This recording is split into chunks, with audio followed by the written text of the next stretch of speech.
Welcome to YouTube channel कानूनी व चर्चा खास। लेकिन आज कानून की बात होगी, कानूनी चर्चा होगी और टॉपिक रहेगा आज का जो टॉपिक रहेगा वो है, हम एक डी कोड करेंगे। एक जजमेंट है जो honourable Jammu and Kashmir and Ladakh high court ने रिसेंट में और हानेबल जस्टिस मिस्टर संजय प्रहार साहब ने दी है और it is related to forgery. तो एलिगेशन भी हम बात करेंगे, क्या एलिगेशन थे, क्यों केस बना, और एंटी करप्शन एक्ट की भी सेक्शन 5 जो सब सेक्शन 2D उसका भी इसमें एलिगेशंस हैं, उसके बारे में भी हम बात करेंगे। इस केस का टाइटल क्या है? Ghulam Rasool Ganai versus state of Jammu and Kashmir through SSP vigilance Kashmir. ये जो ट्रायल कोर्ट ने क्या किया, ट्रायल कोर्ट ने अक्यूज्ड को कन्विक्ट किया। तो फिर मैटर कहां गया? हानेबल हाई कोर्ट में। जो सेक्शन जो 643 जो फॉर्जरी के रिलेटेड है, पहले ये डेफिनेशन है, फिर इसके आगे क्या है, what do you mean by preparation of false document क्या है, फिर उसकी जो पनिशमेंट है, जो फॉर्जरी फॉर चीटिंग J46 जो 8 है जो इंडियन पिनल कोड, और उसके आगे सेक्शन 471 जो फॉर्जर्ड डॉक्यूमेंट है चीटिंग के लिए इस्तेमाल होता है। तो वो उसकी भी ये इसमें चर्चा आज करेंगे। तो सीधा हम आ जाते हैं, हम फॉर्जरी जो डिफाइन है, जो 463 of Indian Penal Code, same section you will find in Ranbir Penal Code. क्या इसके इंग्रेडिएंट्स हैं? तो मैं ये who makes any false documents और फॉल्स इलेक्ट्रॉनिक रिकॉर्ड और पार्ट ऑफ ए डॉक्यूमेंट और electronic record with intent to cause damage और इंजरी, इसको टू द पब्लिक और टू एनी पर्सन। एक तो है फॉल्स डॉक्यूमेंट प्रिपेयर करना। क्यों करना? पर्पस तो है किसी को नुकसान पहुंचाना है, चाहे गवर्नमेंट को है या किसी इंडिविजुअल को। तो फिर आगे क्या है? टू सपोर्ट एनी क्लेम और टाइटल, और जो फॉल्स डॉक्यूमेंट बनाने के बेसिस पे, जैसे कोई सेल डीड बना रही, गिफ्ट डीड बना रही, उसको एक टाइटल का बेस बनाने के लिए।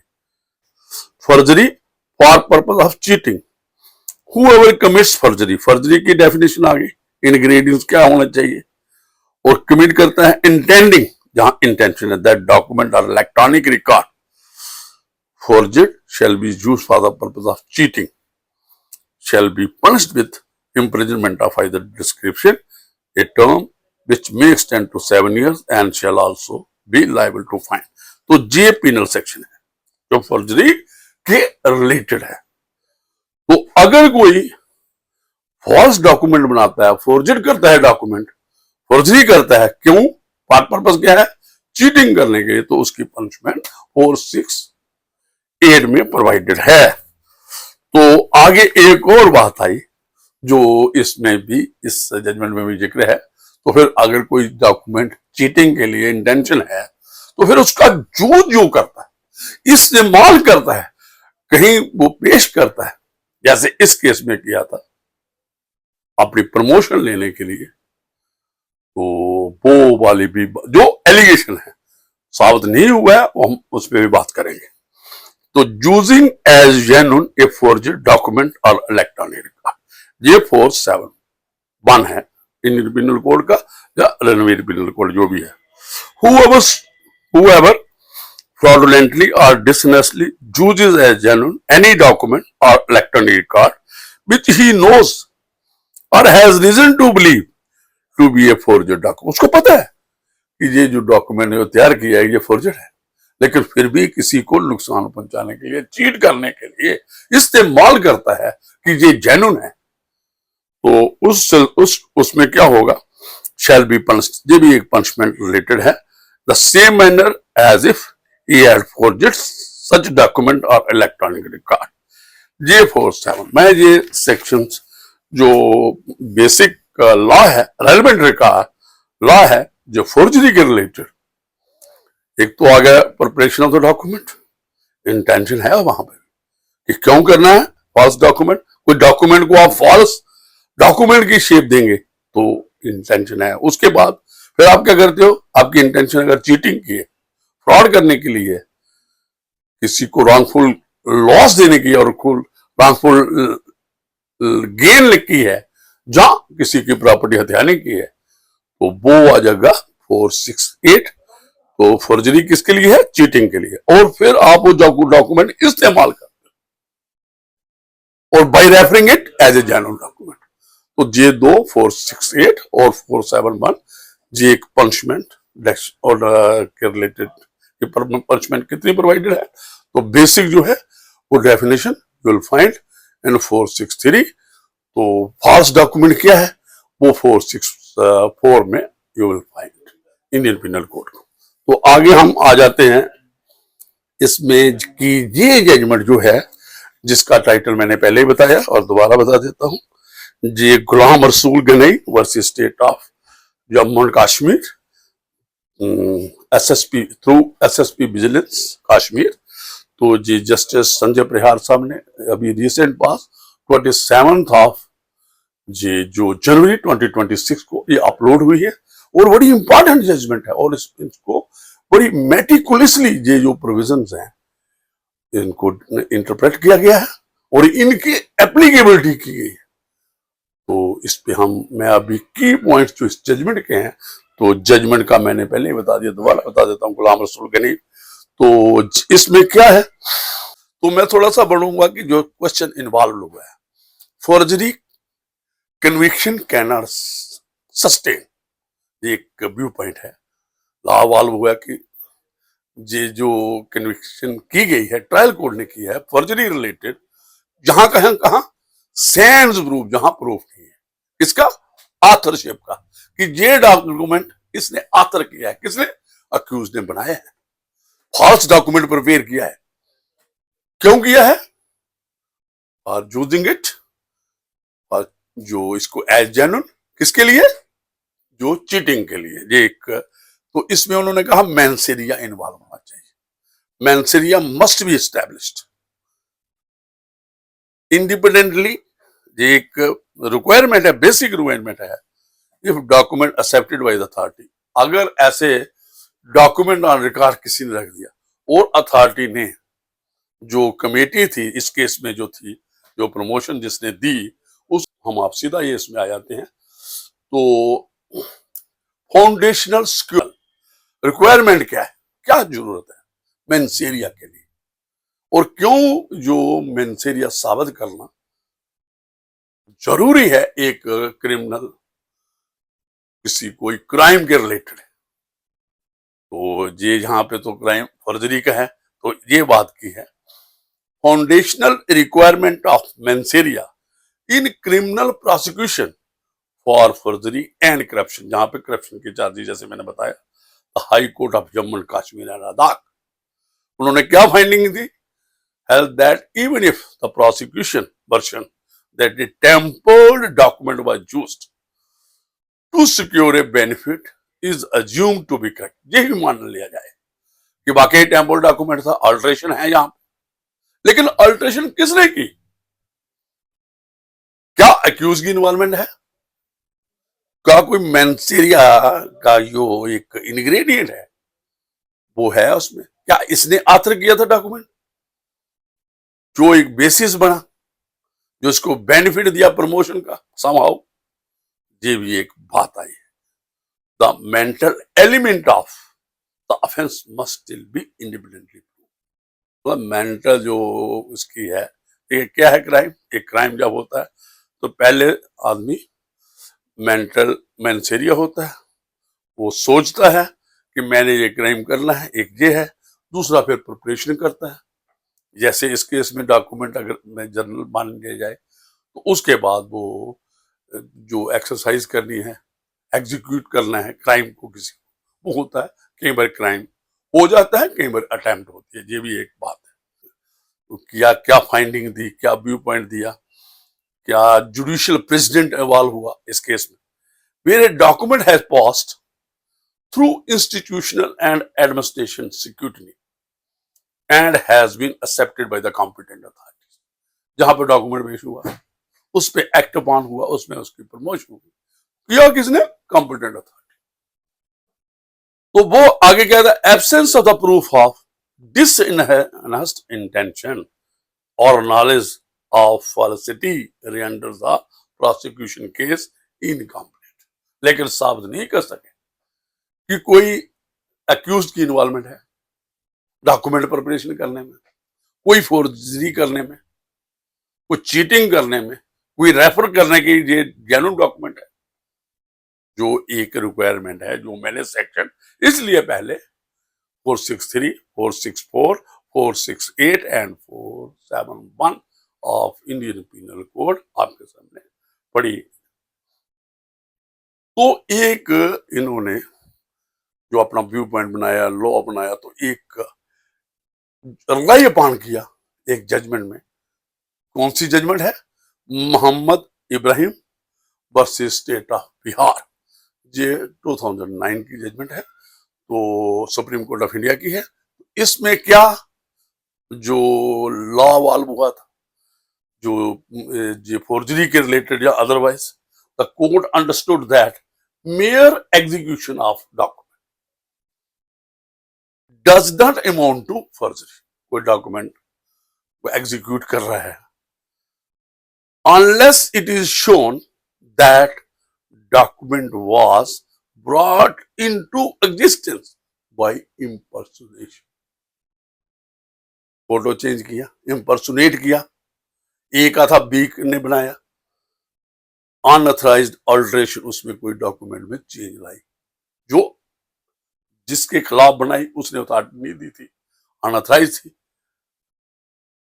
और थ्रू फ्रॉडुलेंट मीन्स, जहां फ्रॉडुलेंट मीन्स अडॉप्ट किए गए और वो डॉक्यूमेंट में ऑल्ट्रेशन की, चेंजेस की, और पर्पस क्या था? चेंजेस करना, चीट करना, और ये दिखाना कि ये डॉक्यूमेंट जेन्युइन है।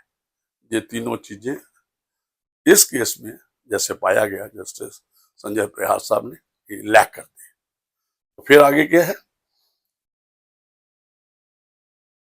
ए dishonest or false claim by itself in absence of such element does not render a document false document in the eyes of law, it added। तो ये dishonest intention और fraudulent means अगर adopt नहीं किए गए हैं, साबित नहीं करता है इंग्रेड को, तो फिर वो डॉक्यूमेंट ये नहीं कह सकते कि ये फॉर्जर डॉक्यूमेंट। जो एक्सरसाइज उसमें है, जो फॉल्स डॉक्यूमेंट प्रिपेयर किया और ये फॉल्स डॉक्यूमेंट है, तो ये इस केस में जो बताया गया है कि क्या बैकग्राउंड के थे, क्या फैक्ट्स था, तो उसके बारे में ये बात, जैसे मैंने पहले किया बात, ये जो ट्रायल कोर्ट कौन था?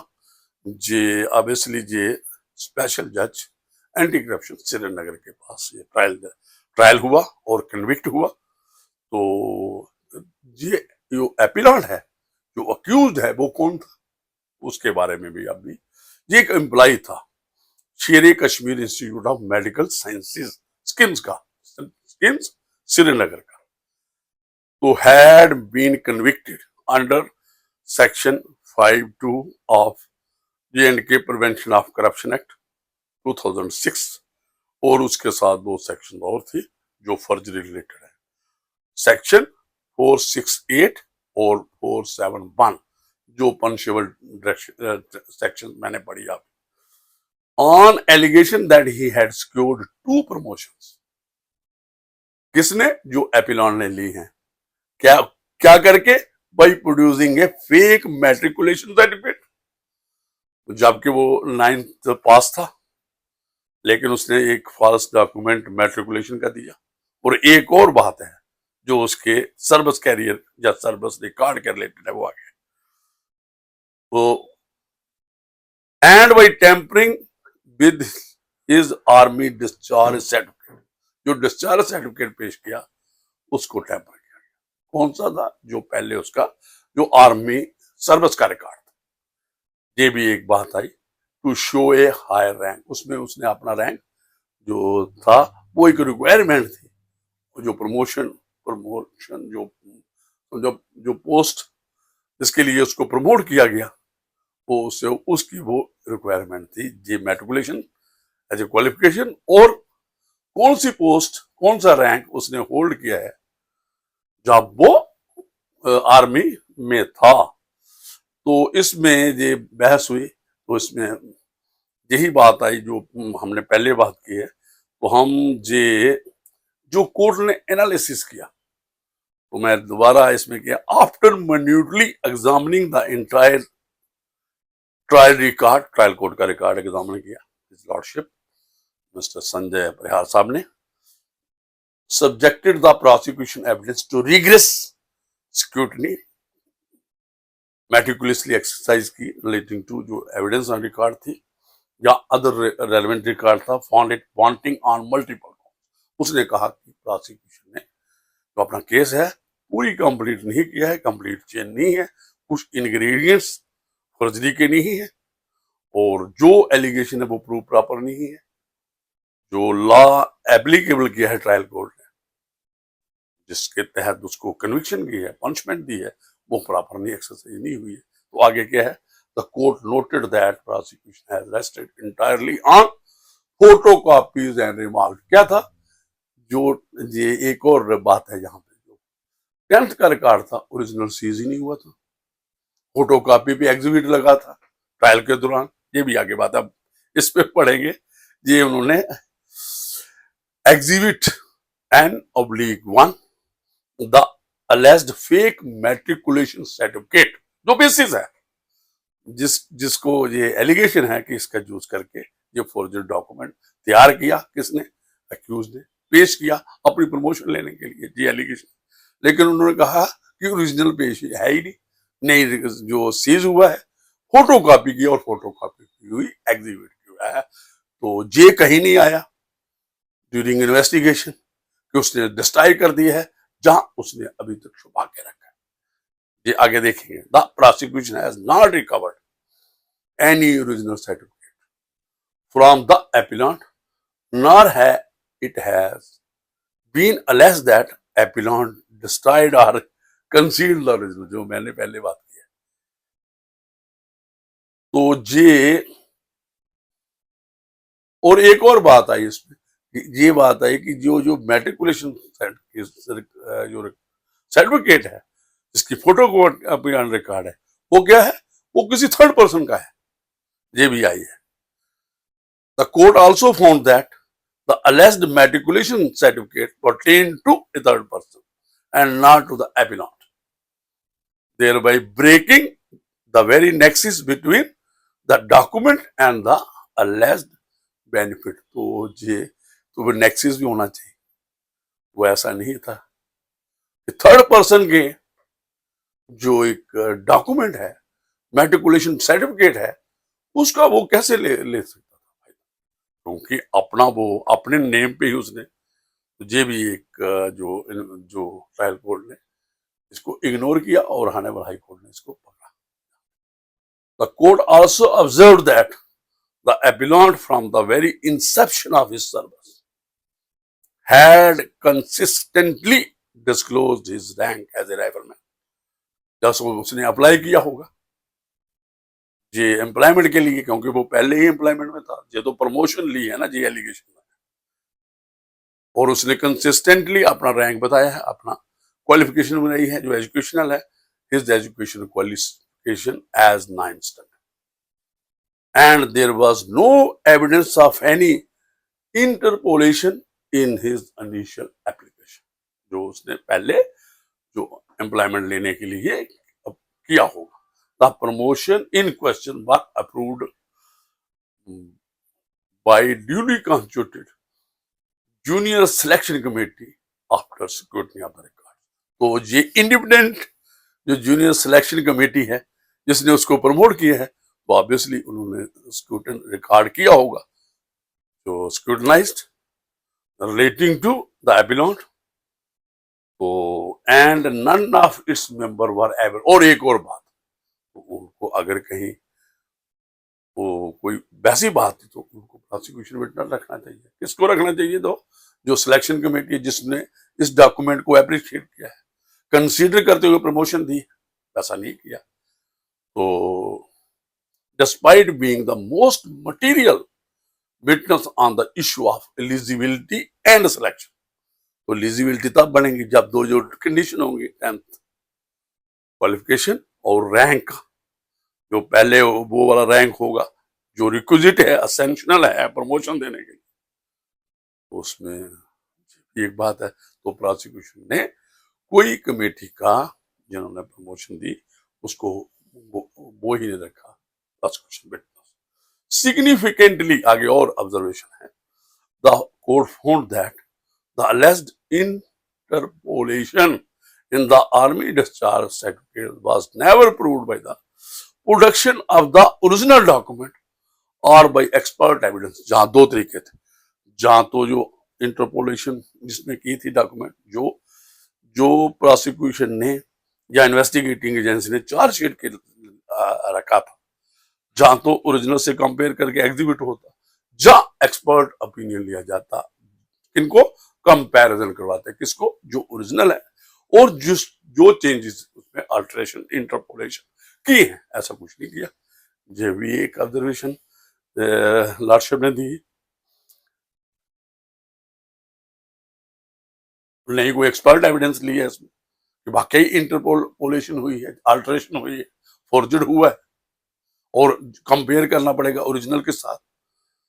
The army authority did not attributes the alleged alteration to that, और आर्मी अथॉरिटी ने ये बात थी जिनका जिन्होंने डिस्चार्ज सर्टिफिकेट इशू किया, तो उन्होंने कोई इस किस्म का एलिगेशन नहीं लगाया in absence of proof of authorship. अभी ये क्रक्स है, ऑथरशिप कोई साबित नहीं हुई और exclusive control over the document, और डॉक्यूमेंट भी उसके पास नहीं होगा, क्योंकि ये डॉक्यूमेंट तो जो तो the trial court, high court had earned in presuming guilt, तो उन्होंने कहा कि ये गलती की है और कन्विक्ट किया है इसको।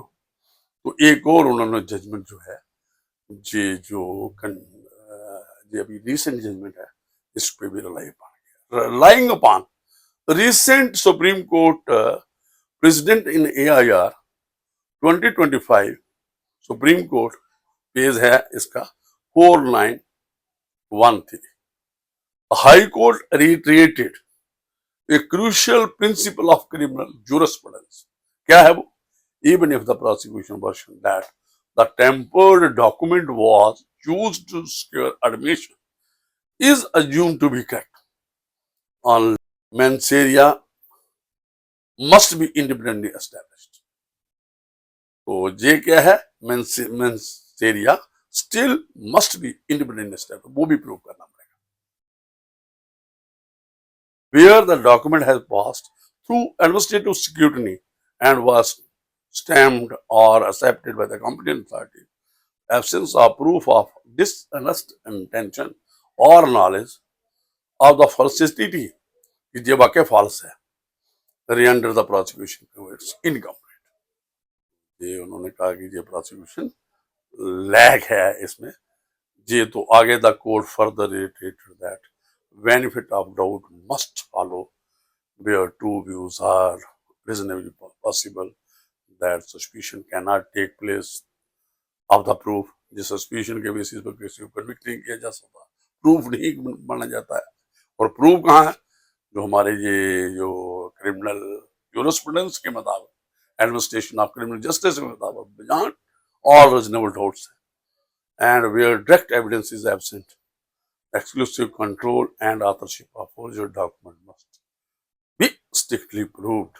जे सारा जे इंटरप्रिटेशन करते हुए ये जो सेक्शन है 464, 470, 471 RPC in the light of Supreme Court judgement जो ऊपर दी हैं, the court held that unless the impersonation होना चाहिए, अनऑथराइज्ड अल्टरेशन प्रूव करना है प्रोसिक्यूशन को, और फ्रॉडुलेंट प्रोक्योरमेंट इज प्रूव्ड, जब तक ये नहीं प्रूव होता जे ingredients, the requirement, essential, a document cannot be termed as a false document.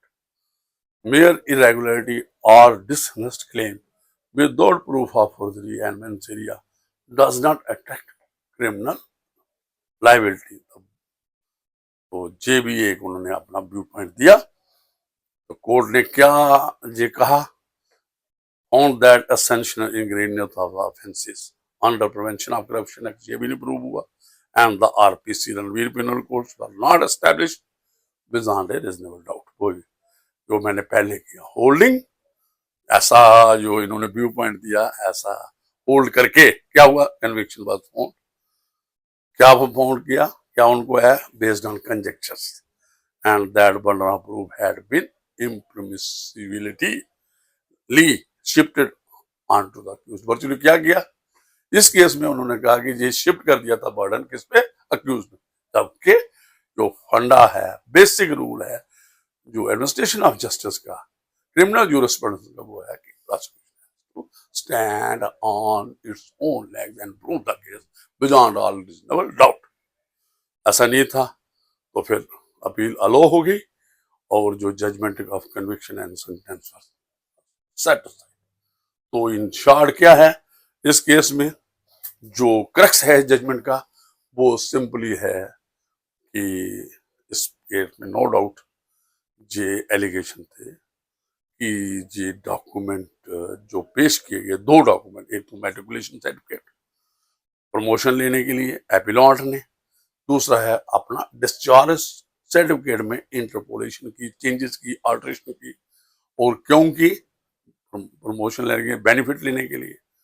लेकिन जो ऑनरेबल हाई कोर्ट ने पाया, जो जस्टिस संजय बयार साहब ने, उसमें कहा कि इसमें तो ना तो मेंसेरिया है, ना ये साबित होता है कि ये ऑथरशिप जो फॉल्स डॉक्यूमेंट रिलेटेड है, फॉर्जी के रिलेटेड है, ये वाकई अक्यूज्ड इसमें इन्वॉल्व है। और आगे बात ये एक और आई कि ये जो उसका वो जो था, वो उसका जिस पे कंट्रोल भी कोई नहीं था, और जो कुछ जो जो प्रोसिक्यूशन विटनेस मटेरियल थे, जैसे जहाँ पे जो कमेटी थी प्रमोशन जिन्होंने दी थी, उसको किसी ने एग्जामिन भी नहीं किया, और फोटो कॉपी जो थी वो मैट्रिकुलेशन सर्टिफिकेट की, उसको एग्जिबिट हुआ है, और कोई एक्सपर्ट ओपिनियन लिया और ओरिजिनल नहीं। तो पुलिस ने उसको जो इन्वेस्टिगेशन दौरान जो उसको साबित किया कि वो डिस्ट्रॉय हुआ है, जहां अक्यूज ने उसको कंसील किया अभी तक। तो ये फोटो जो डॉक्यूमेंट जो मैट्रिकुलेशन का सर्टिफिकेट, जहां वो उन्होंने कहा कि ये इनग्रेडिएंट्स जो हैं ऑफेंस रिलेटेड है, जो 3 ऑफेंसेस में फॉल्स डॉक्यूमेंट भी साबित हुआ, प्रिपरेशन, फॉर्जरी, और उसके रिलेटेड चीटिंग का कोई नहीं था, और जेन्युइन इस्तेमाल किया गया विद डिसऑनेस्ट इंटेंशन, उसकी कोई इन्वॉल्वमेंट थी चूज करने के लिए, ऐसा कुछ नहीं पाया। तो ये बहुत इंपॉर्टेंट है, ये फॉर्जरी रिलेटेड। तो अक्यूज्ड को ऑनरेबली अक्यूट किया, कन्विक्शन जो ऑर्डर था ट्रायल कोर्ट का वो सेटिस्फाइड हुआ। तो मुझे लगता है ये काफी आज के लिए, मुझे दीजिए इजाजत। Thank you very much.